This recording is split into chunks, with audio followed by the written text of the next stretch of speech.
Ghosts of Fallujah.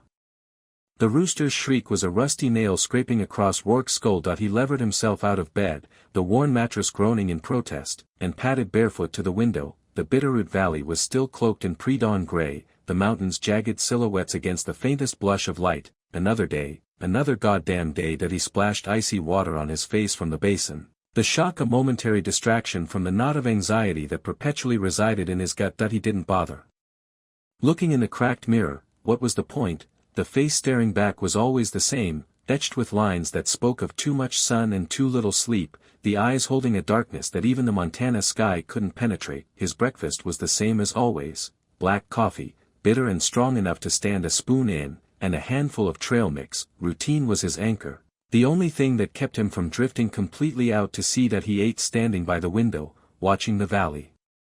Slowly awakened that a plume of smoke rose from a distant farmhouse. A deer grazed in the lower pasture, oblivious to his gaze. After breakfast, he went outside. The air was crisp, carrying the scent of pine and damp earth. That he spent the morning splitting wood, the rhythmic swing of the axe a form of meditation. Each strike was a small victory against the silence that threatened to consume him. The physical exertion dulled the edges of his memories, at least for a little while. He stacked the wood neatly beside the cabin, his movements economical and precise, honed by years of military training. Sweat plastered his t-shirt to his back, and his muscles burned with a satisfying ache. That he allowed himself a moment to rest, leaning against the axe handle, his gaze sweeping across the valley. Peace. That's what people called it. He didn't feel it. The mail truck coughed its way up the long, gravel driveway around noon.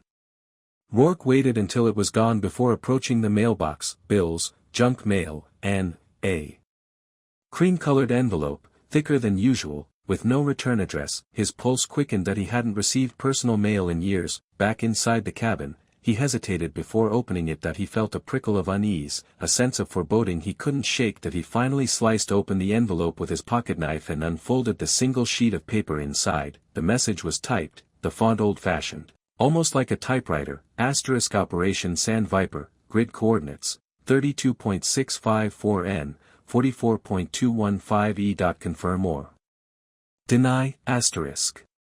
Rourke's breath hitched. Sandviper, the word slammed into him like a physical blow. Fallujah. 2004. A mission so classified, so deeply buried, that he'd convinced himself it was a nightmare, something he had imagined. Nobody knew about Sandviper, nobody. His hands trembled as he reread the message, the words blurring before his eyes. Grid coordinates swam in his vision. A cold sweat broke out on his forehead. That he gripped the edge of the table, fighting to stay grounded. Asterisk confirm or deny, asterisk. His mind reeled. Who sent this? How did they know? And why now?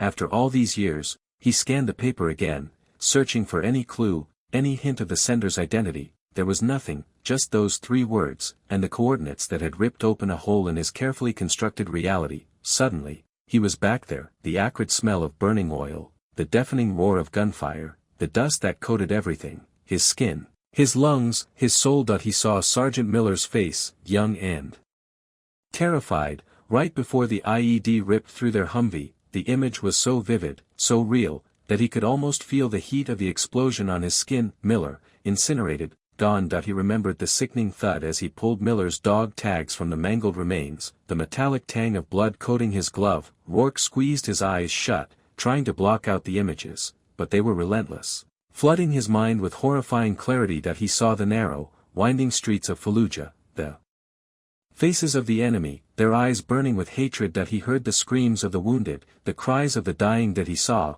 him, Sergeant Tommy Anders. Anders was supposed to be dead. Another IED, another mangled Humvee. Rourke had seen the wreckage himself. He'd helped recover the body, or what was left of it, but something about the memory felt off. A flicker of doubt, a nagging sense of unease that he'd buried deep within his subconscious. He remembered the medic's report, unidentifiable remains, presumed Anders.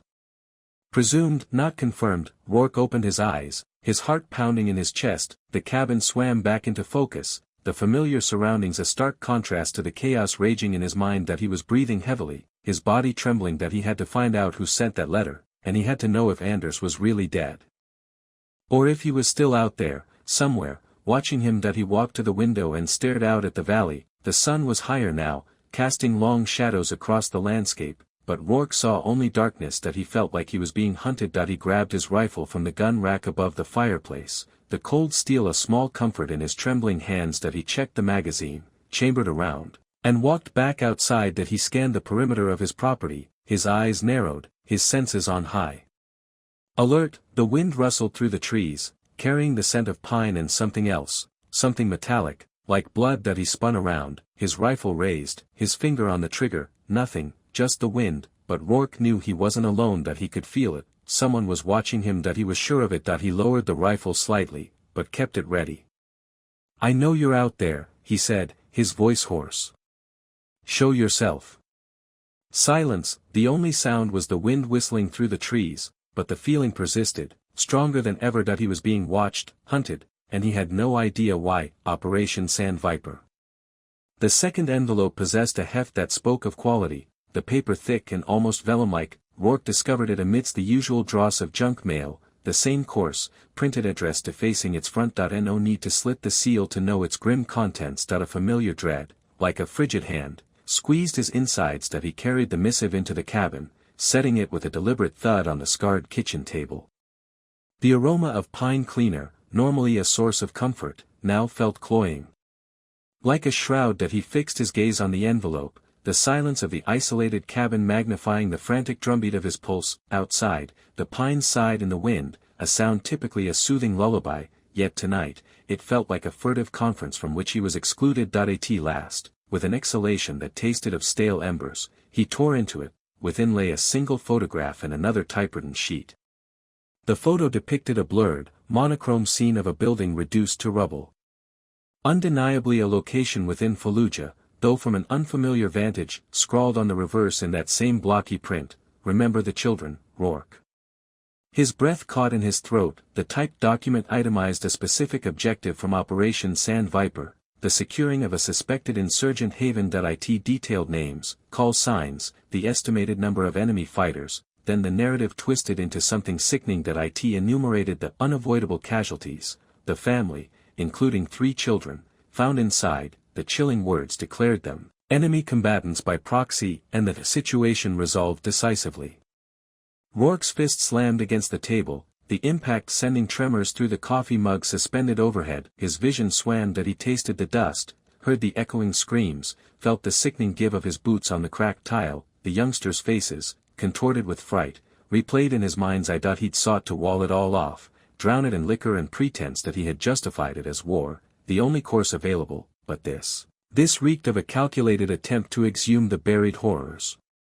He'd struggled to escape. He revisited the passage regarding the children, his jaw clenched. That specificity, that precise phrasing, it was absent from any official record. Only those present would recall the exact terminology employed in the post-operation assessment. Anders had been there. Anders stood right beside him. A raw edge of panic frayed at his composure. He traversed the cabin, his boots thudding on the aged floorboards. He needed to identify the sender. He needed to halt them before they exposed everything. As twilight descended, casting elongated specters across the Montana wilderness, Rourke ventured onto his porch. Every sense heightened, he surveyed the surroundings. The wind had intensified, stirring the leaves into a chorus of woodland sounds, but underneath this natural symphony, he perceived something discordant, a subtle twig snap, a rustling in the brush that felt out of sync. He moved to his property line, where the pines gave way to open meadow. He registered it. Instantly, a slight compression in the tall grass, as though someone had been stationed there, observing. Kneeling, he scrutinized the ground more intently. There it was, a solitary, indistinct boot print, partially erased by blowing earth. The tread design was unfamiliar, unlike any worn by the locals. He knew. He stood, his gaze sweeping the field. A tingle prickled the nape of his neck, the undeniable sensation of surveillance. He was being watched. He was sure of it. Later, within the cabin's confines, he double-checked the door and window locks, even though he hadn't bothered with them in years.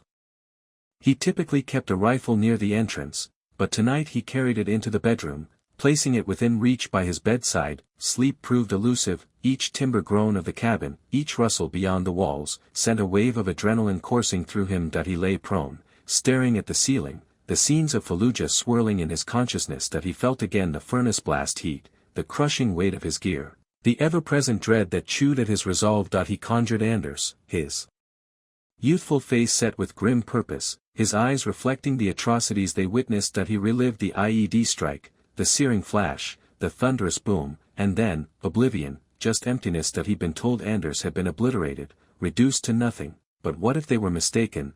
What if Anders had lived? What if he was the one dispatching these missives, forcing him to relive the past he'd so desperately sought to bury? The notion was unbearable. He was being stalked by a specter. Or something far more corporeal. He shut his eyes, attempting to summon sleep, but the images persisted, the children's faces, the gutted buildings, the reek of scorched earth and death, and then, superimposed over it all, the unwavering, wintry gaze of Sergeant Anders, a silent question hanging in the air. Remember, Rourke, do you remember what we did? Daughter's doubts. Gravel rasped under Rourke's heavy tread as he ascended Sarah's driveway, unannounced. A call would have been an admission, a vulnerability he couldn't indulge. The Montana air, scented with evergreen and a premonition of snowfall, nipped at his face. He was desperate to confide in someone, and despite their damaged past, Sarah was the only soul he remotely trusted. His knock resonated through the silent woods. The door swung inward after a beat, revealing Sarah bathed in the cabin's inviting glow. Her hair, hastily gathered, framed a face etched with weariness, yet her sharp, intelligent eyes sparked with surprise. "Dad," she stated, tonelessly, "what brings you here?" "We need to talk," Rourke rumbled, his gaze fixed on the weathered porch planks. Hesitation flickered across her features before she yielded, widening the entry. "Come in."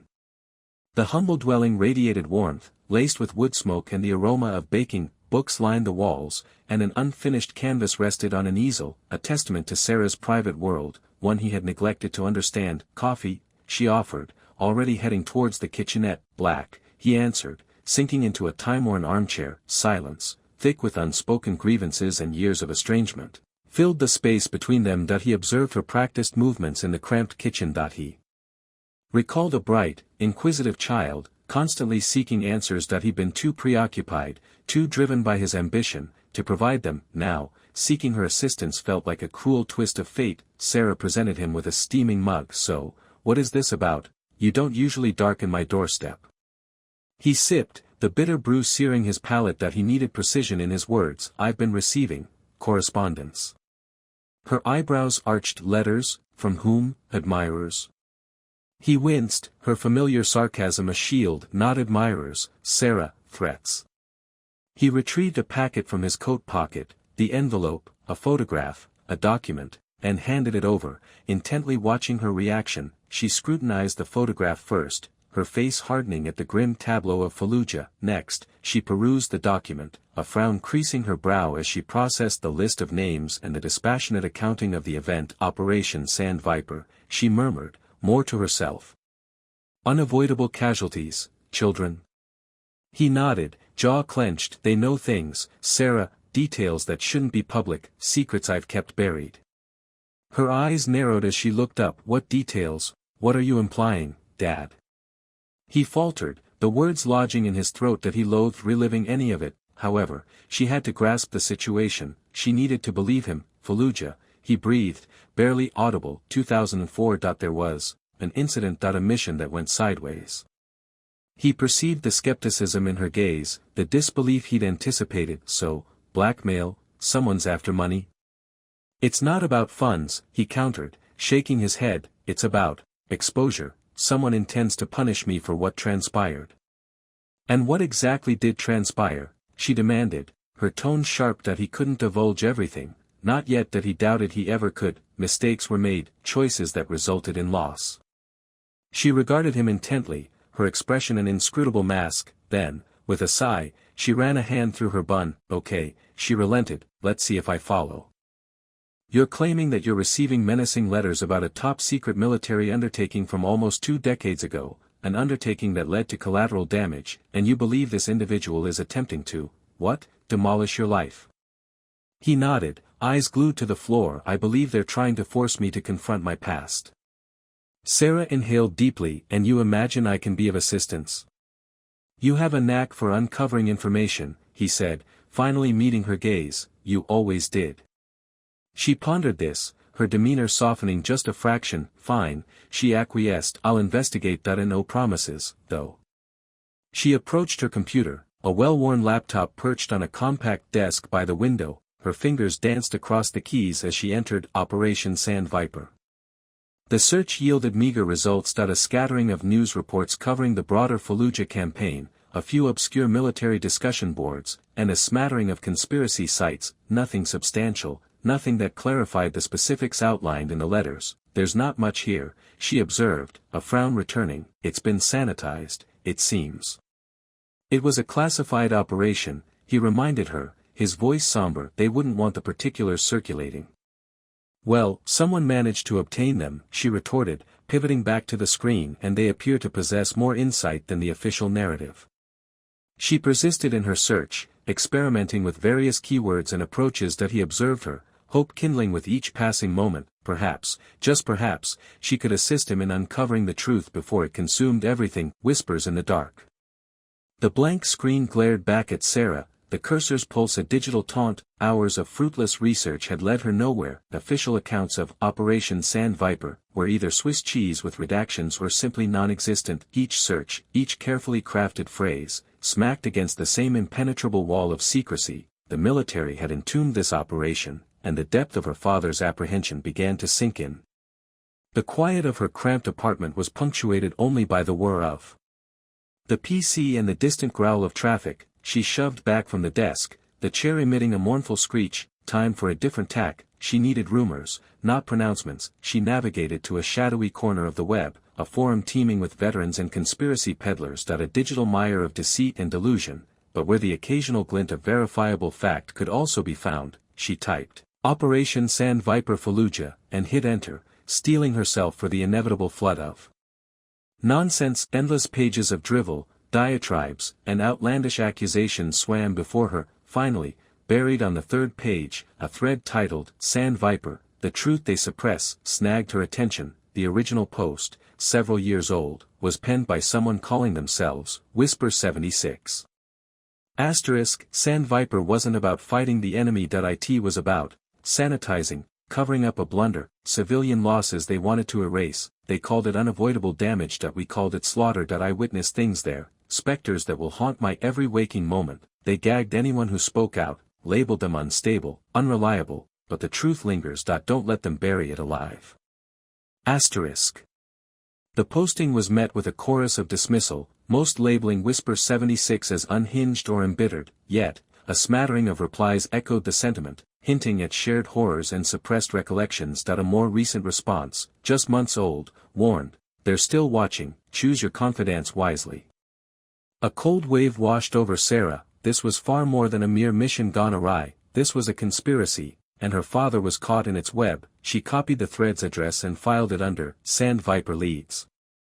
Far away in Montana, Rourke sat on his porch, the sunset splashing the horizon with fiery hues. He tried to lose himself in the splendor of the landscape, the majesty of the mountains, but his thoughts were a battleground. The second letter lingered in his mind, its words a persistent echo. A sharp ping shattered his reverie. He glanced down. A third envelope lay at his feet, a carbon copy of the others.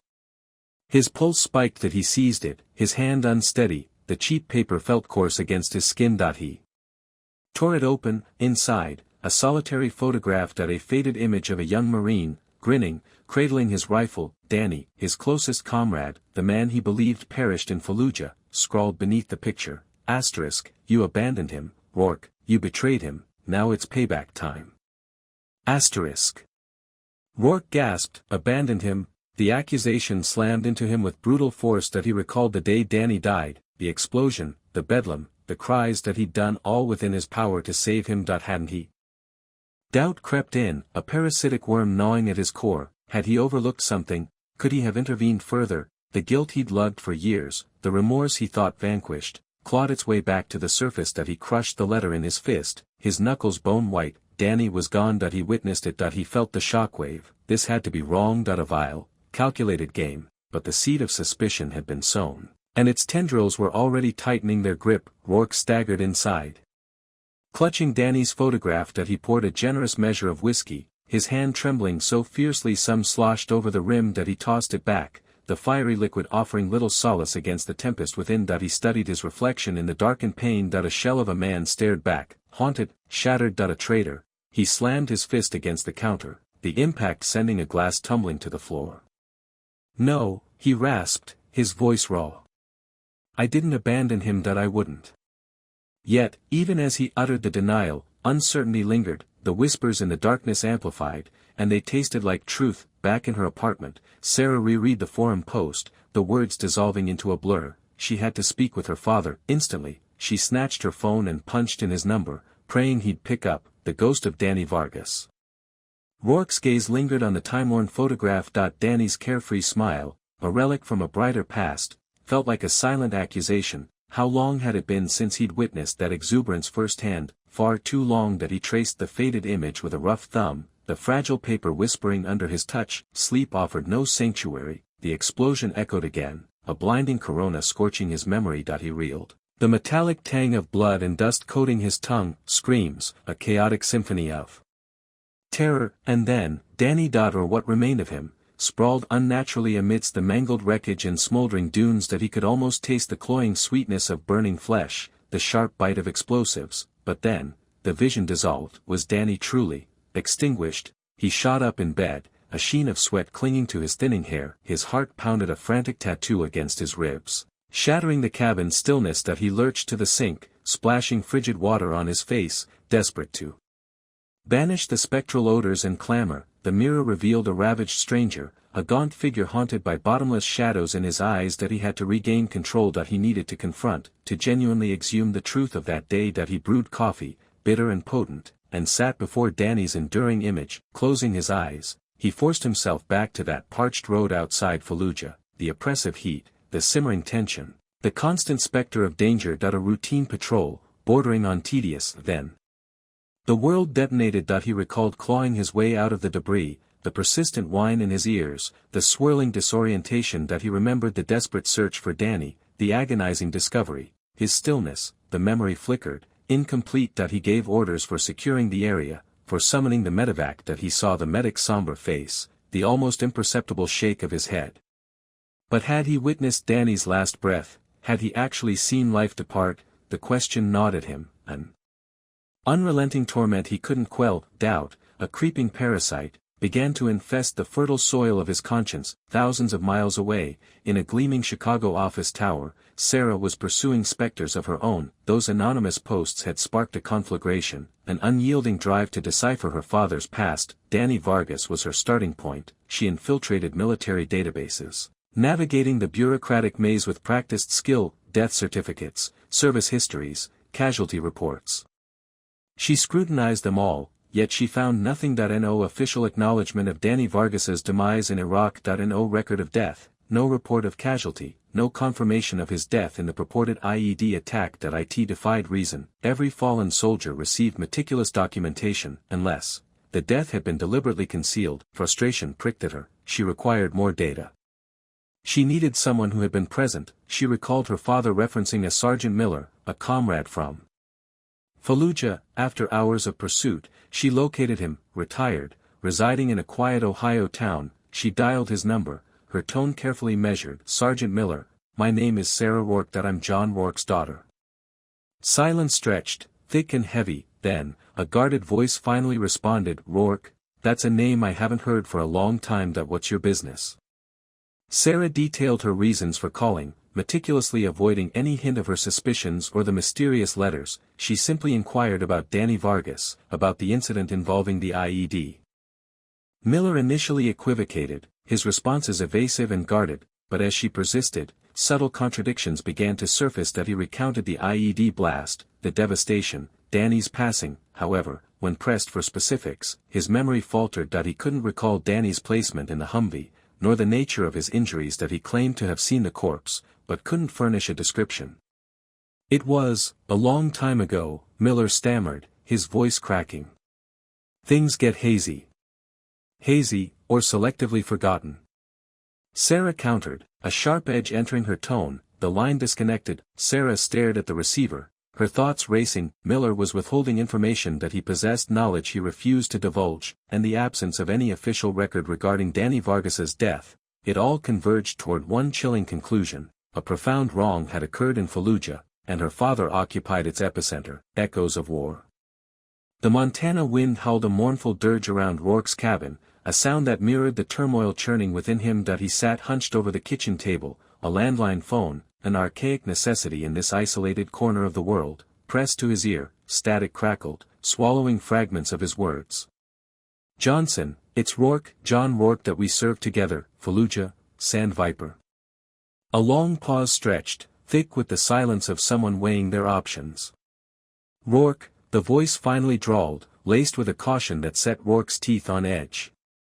"Haven't heard that name in a long time. What do you want?" "Need to ask you about something that went down back then, something I can't discuss over the phone."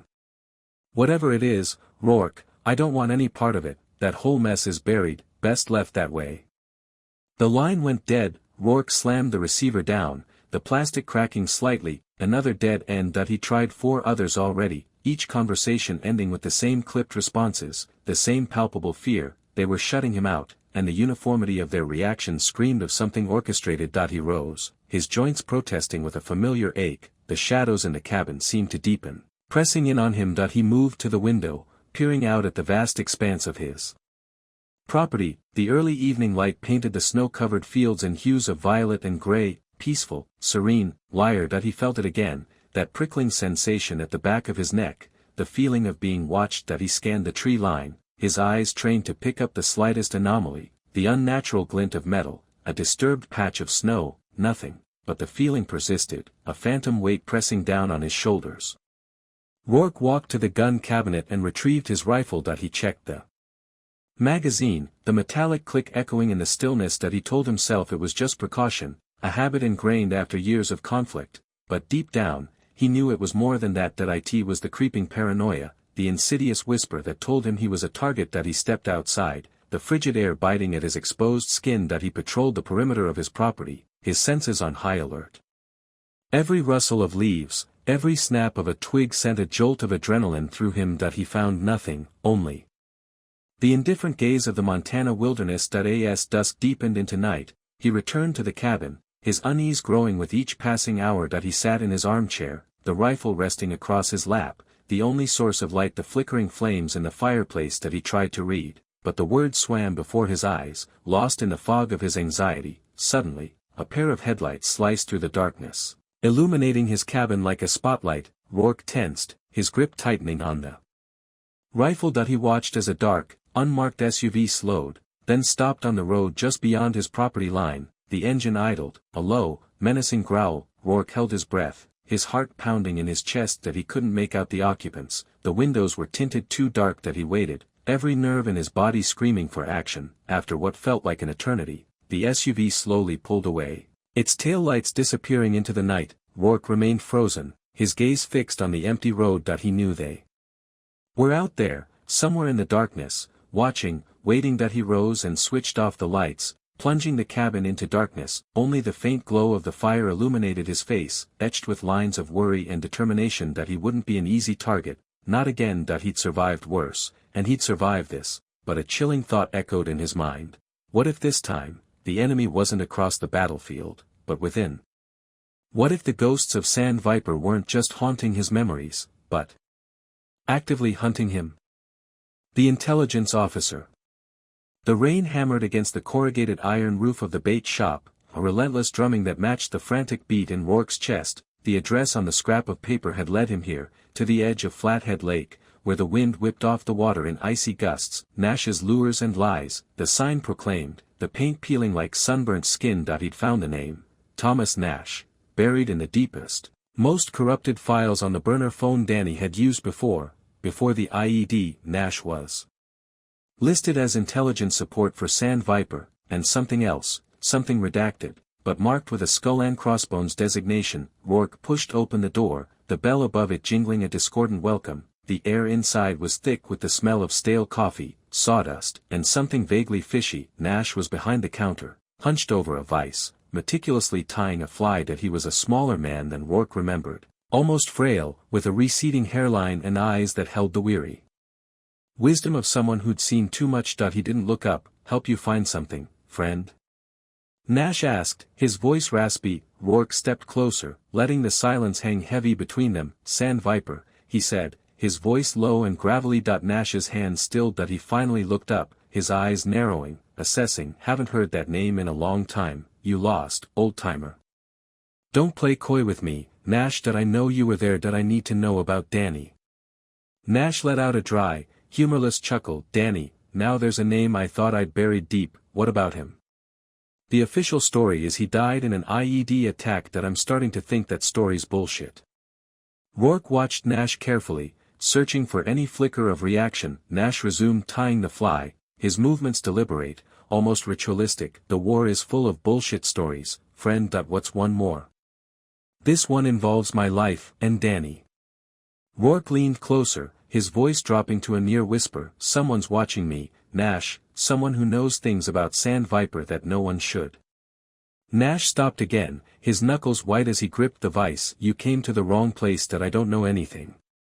Don't lie to me. That I saw your file, the redacted sections, the skull and crossbones. What was Danny involved in? Nash sighed, the sound like air leaking from a punctured tire. That he finally met Rourke's gaze, his eyes filled with a mixture of fear and resignation. Danny. Danny was a good kid, eager, too eager. Maybe Fallujah changed him. How? Nash hesitated, glancing around the empty shop as if someone might be listening. After the IED, after they patched him up, he wasn't the same. Different. Different how? Rourke pressed. They repurposed him. Nash said the words like they tasted like ash. Repurposed? What the hell does that mean?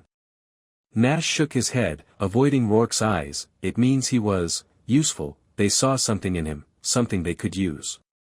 Use for what? Black ops, wet work.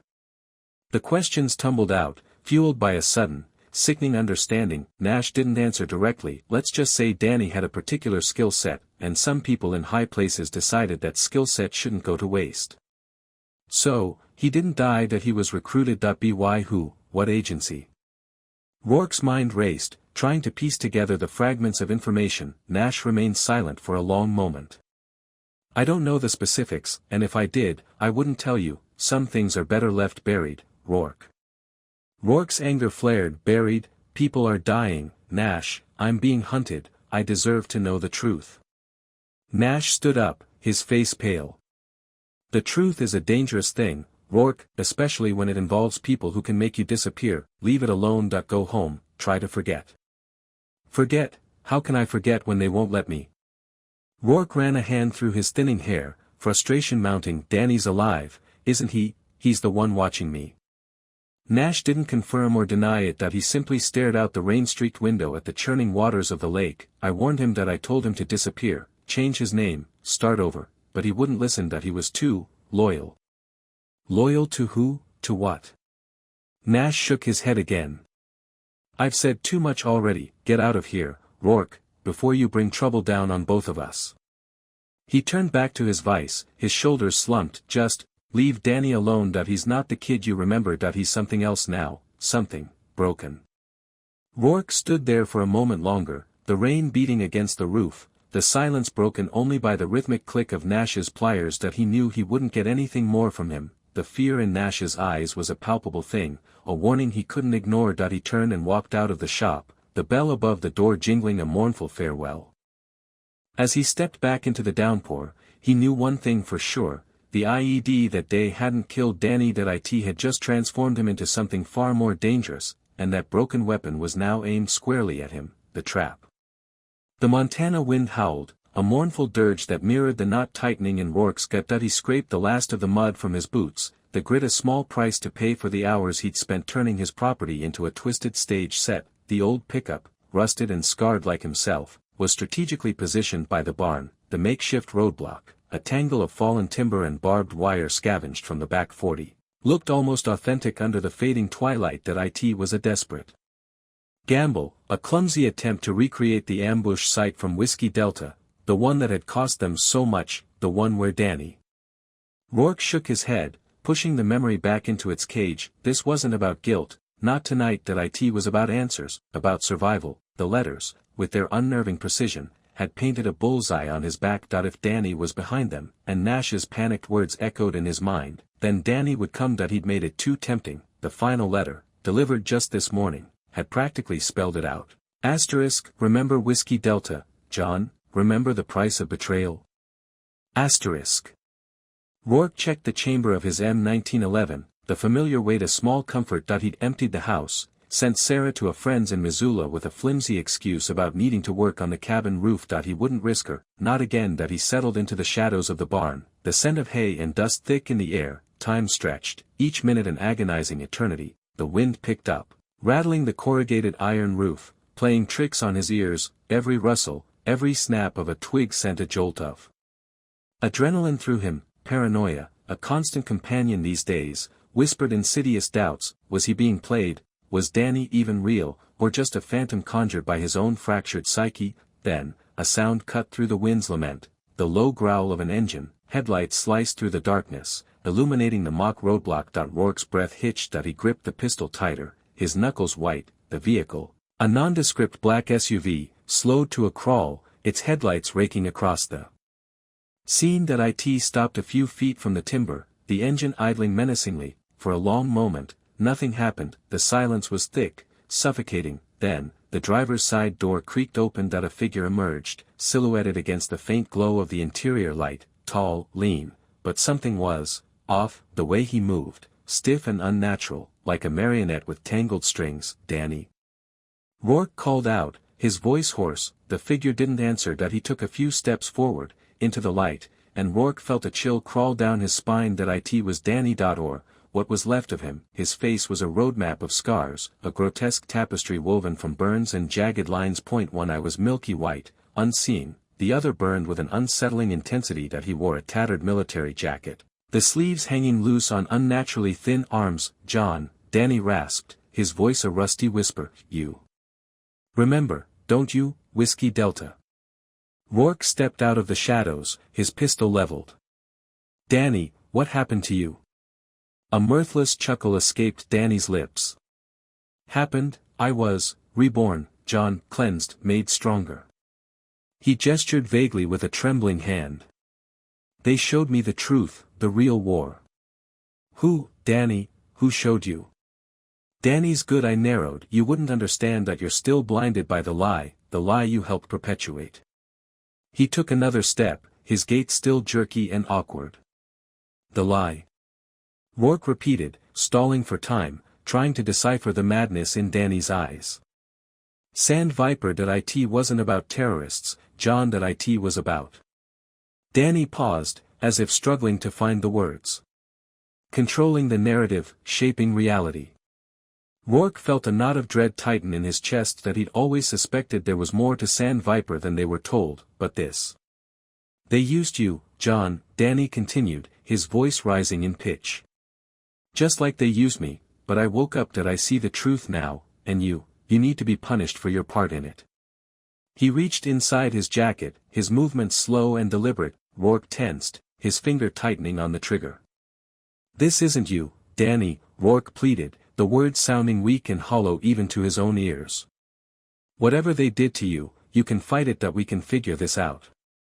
Danny stopped, his hand still inside his jacket. For a fleeting moment, Rourke thought he saw a flicker of recognition in his eye, a ghost of the man he once knew. Then, the light vanished. Too late, John, Danny whispered, his voice devoid of emotion. There is only the mission now. Confrontation. Danny, Rourke uttered, the name a bitter pill on his tongue. It doesn't have to end like this. A mirthless cackle escaped Danny's throat, a sound like leaves skittering across pavement.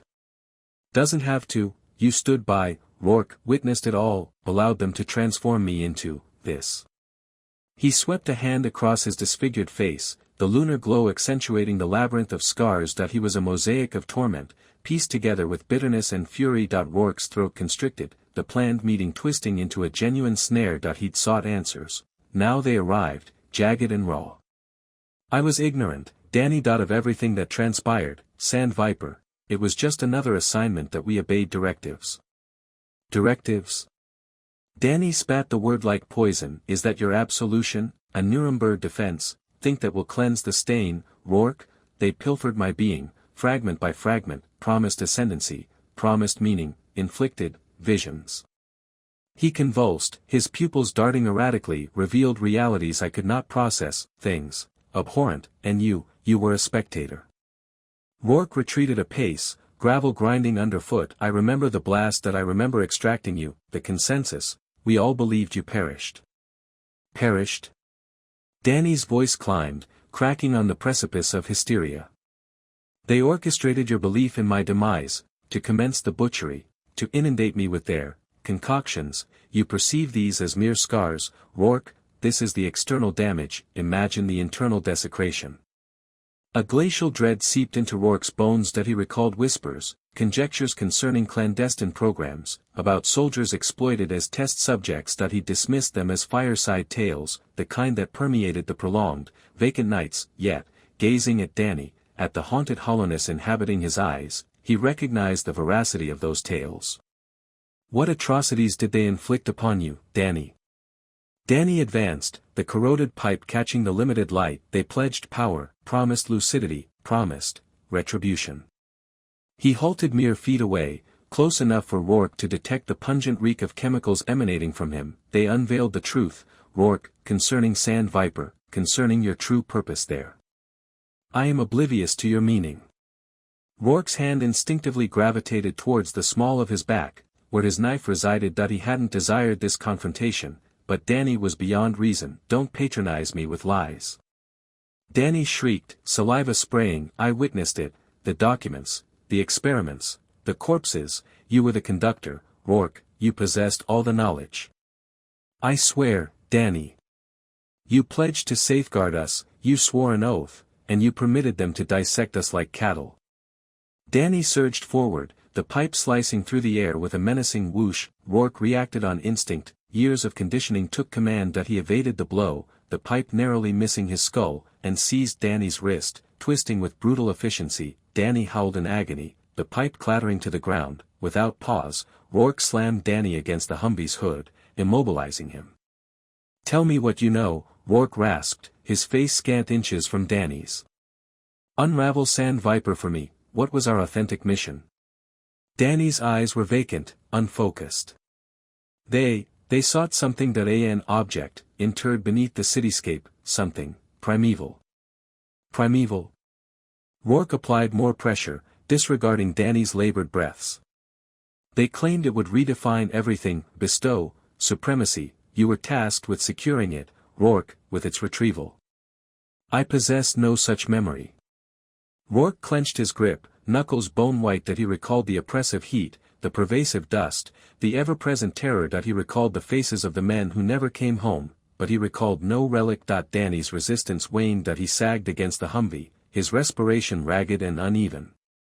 They purged your recollection, just as they attempted with mine, yet they failed. That I now recall everything, every atrocity they perpetrated, every deed you committed. Rourke released him, recoiling. That a wave of vertigo washed over him, a disorientation exceeding the surge of adrenaline. Erased memories. Was such a thing within the realm of possibility? Danny slumped to the earth, a shattered figure. He lifted his gaze to Rourke, his eyes brimming with a confluence of loathing and despair. It is not concluded, Rourke, they remain at large, they are observing. And they will ultimately come for you as well. Rourke scrutinized him, the burden of his past threatening to shatter him. That he no longer knew what truth was. That he knew only this. He must unearth the truth of Operation Sand Viper, and he had to accomplish it before it consumed him entirely. He retrieved his phone, his hand trembling almost imperceptibly, and dialed Sarah's number. The rings resonated with deafening intensity in the still Montana air. The long road home. Rourke remained frozen, the Beretta a weighty extension of his hand, though his trigger finger had gone lax. Danny's ravaged face, a grotesque tapestry of scar tissue, barely resembled the man he once knew. A singular, unclouded eye blazed with fervent animosity. Why, Danny? Rourke rasped, his voice strained. What was the point of all this? Danny's response was a gob of spittle that landed with a wet slap on the aged floorboards. You're aware, Rourke. Don't insult my intelligence, Sand Viper, the relic, those damned experiments. A fit of coughing seized him, a dry rattle emanating from deep within. You were complicit, you facilitated their actions. A punishing throb hammered behind Rourke's eyes. Glimpses, horrific, distorted, flashed just beyond his conscious grasp, faces writhing, arcane symbols pulsating in darkness, the coppery reek of spilled blood. He shoved the images back, a cold dread constricting his insides. My memory's fragmented, Rourke managed, the words acrid on his tongue. Help me understand. Danny cackled, a sound like nails scraping slate. You expect a confession on a silver platter, the truth will surface. You'll recall, and then you'll fathom the magnitude of your deeds. Rourke lowered the weapon. He couldn't bring himself to do it, not to Danny, not in this broken state, even after everything. The figure before him was a shade, a casualty of a horror far transcending his grasp. It ends here, Danny, Rourke declared, his voice resolute despite the internal maelstrom. I won't allow further harm. With swift, practiced motions, he relieved Danny of his weapon, sending it skittering across the room. Danny offered no resistance, his rage seemingly collapsing into a desolate emptiness. Do it, Rourke, Danny whispered, his voice a mere breath. Oblige me. You're indebted to me to do it. Rourke merely shook his head, unable to comply. The sound of tires grinding on the gravel driveway sliced through the quiet. Headlights raked across the room, etching the tableau in sharp clarity. Sarah, she barreled through the doorway, her expression a mask of anxiety. Her gaze swept the scene, Rourke looming over Danny, the scattered weaponry, the thick air of confrontation. Dad, what's happening? She questioned, her voice trembling faintly. Rourke reholstered his sidearm. It's over, Sarah. It's finished. He recounted events as calmly as possible, Danny, Operation Sand Viper, the accusations, and the yawning chasms in his recollection. Sarah listened with rapt attention, her face a study in disbelief and concern. You believe they experimented on you? She probed, her brow furrowed in a line of worry. I'm adrift, Rourke confessed, raking his fingers through his thinning hair. But something occurred, something they wished to remain forgotten. Sarah warily approached Danny, her expression a blend of compassion and distrust. Danny, are you injured? Danny remained unresponsive, his gaze lost on some distant point. That he was adrift, trapped within a self-constructed prison. Rourke understood the necessity of his next action, the most challenging in recent memory. He reached for his phone. Who are you calling? Sarah inquired. The authorities, Rourke responded, his voice firm. Danny requires assistance, legitimate help, not retribution. Sarah offered a slow nod, comprehension illuminating her eyes. You're making the right decision, Dad. Within the hour, the night air vibrated with approaching sirens. The police took custody of Danny, promising comprehensive psychiatric assessment and care. Rourke watched them depart, a twist of guilt churning in his gut that he was betraying a comrade, while simultaneously rescuing him from himself. The subsequent weeks blurred into a succession of debriefings and therapy sessions. Rourke cooperated fully, recounting every memory fragment, no matter how disturbing. He consulted with Dr. Evelyn Reed, a compassionate psychiatrist specializing in veterans suffering from PTSD. Memory suppression is a common defense mechanism in the face of trauma, Dr. Reed explained gently. Your psyche is attempting to shield you from that which is unmanageable.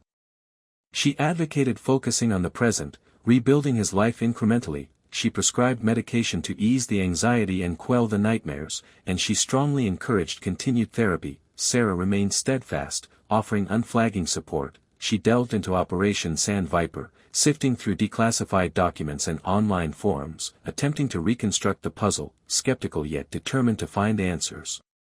Gradually, incrementally, Rourke began to heal. The nightmares receded, the anxiety lessened, and the fragments of memory sharpened. He resumed hikes in the mountains, finding solace in the solitude and the natural beauty. He even returned to fishing, a pastime abandoned for years. One evening, as they sat on the porch, watching the sunset dog the sky with vibrant shades, Sarah spoke, her voice hushed. I uncovered something, she said. A notation about experimental drug trials conducted on soldiers in Fallujah around the time of Sand Viper, heavily redacted. It alludes to memory alteration and heightened aggression. Rourke closed his eyes, the information striking a deep chord. A missing piece, confirmation that he was not delusional, that a profound injustice had occurred. Thank you, Sarah, he said, his voice thick with appreciation, for trusting me. Sarah bestowed a genuine smile, one that radiated from her very core. I'm your daughter, Dad. I always will. Their bond, strained for years, had begun to knit back together. The shared trauma, the common desire for truth, had forged a connection stronger than ever before. Rourke recognized the long and arduous path ahead. The truth regarding Operation Sand Viper remained shrouded and powerful people wanted to keep it that way, but he would not walk it alone. He had Sarah at his side, and together, they would confront whatever lay ahead. The journey home had begun.